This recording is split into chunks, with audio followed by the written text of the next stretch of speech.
बापरे, किती हे चिकन! पण हे चिकन काय आम्ही विकत नाही आणलेलं, हे माझ्या माहेरून आलं आहे. खरं तर आज मी तुम्हाला वेगळी रेसिपी दाखवणार होती आणि ती बऱ्याच दिवसापासून दाखवायचा प्रयत्न करते, पण काही योगच येत नाही. आणि आज आपण बनवतोय चिकन फ्राय. म्हणजे आमच्या गावाकडे तो असाच बनवला जातो. शक्यतो माझ्या माहेरी जास्तीत जास्त ते बनतं, कारण त्यांच्या घरी म्हणजे भरपूर कोंबड्या अशा आहेत. तर आता त्याच्यामध्ये आपण टाकले आलं लसूण पेस्ट, कॉर्नफ्लॉवर पावडर आणि आता टाकतो ही हळद. आणि आता हे लाल तिखट 2 चमचे टाकतो आहे. तर तुम्ही तिखट आणि आलं लसूण पेस्ट तुमच्या आवडीनुसार टाकू शकता.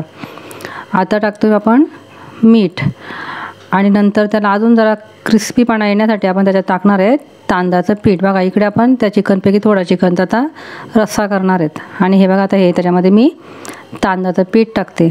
आता हे अगदी आपण असं मिक्स करून घेणार आहेत. आणि असं नाही का ते थोडा वेळ ठेवायचं वगैरे, असं काही नाही करणार आहेत. अगदी झटकीपट बनणारी ही रेसिपी आणि मुलांना पण अगदीच आवडेल आणि तुम्हाला पण आवडेल, तर नक्की करून बघा. तर बघा आता इकडे मी गॅस लावलेले आहे आणि असं खोलगट भांडं घेतले, जेणेकरून ते पीठ चांगले तळले जावे.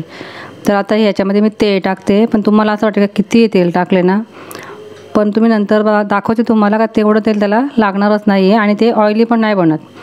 तर आता बघा आता चांगले आपले पीसाचे कोटिंग वगैरे झालेले आहेत आणि त्याच्यामध्ये आपण ते एक एक करून असे तळतो आहे.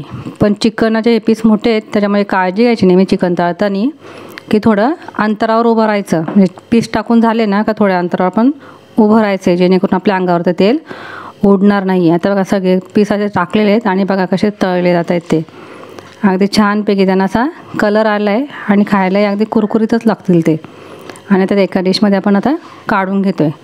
चिकन किती होतं आणि तळता तळता एवढं खाल्लं गेलं आहे आणि त्यातलं आता एवढंच उरलं आहे. पण बघा आता हे ऑइल आहे ते कसं आपण एक साईडला असं करून भांडं ठेवलं का ते खाली उतरतं आणि तेल पण बघा किती शिल्लक राहिले. तर तुम्ही ही रेसिपी नक्की करून बघा. आणि यांच्या मित्राला पण ती आवडली, अचानक ते आलेले त्यांना पण मी खायला दिली आणि त्यांनी अगदी छानपैकी मला प्रोत्साहन दिले. आणि आता हे आपलं रात्रीचं जेवण तयार झालं आहे. या मग खायला.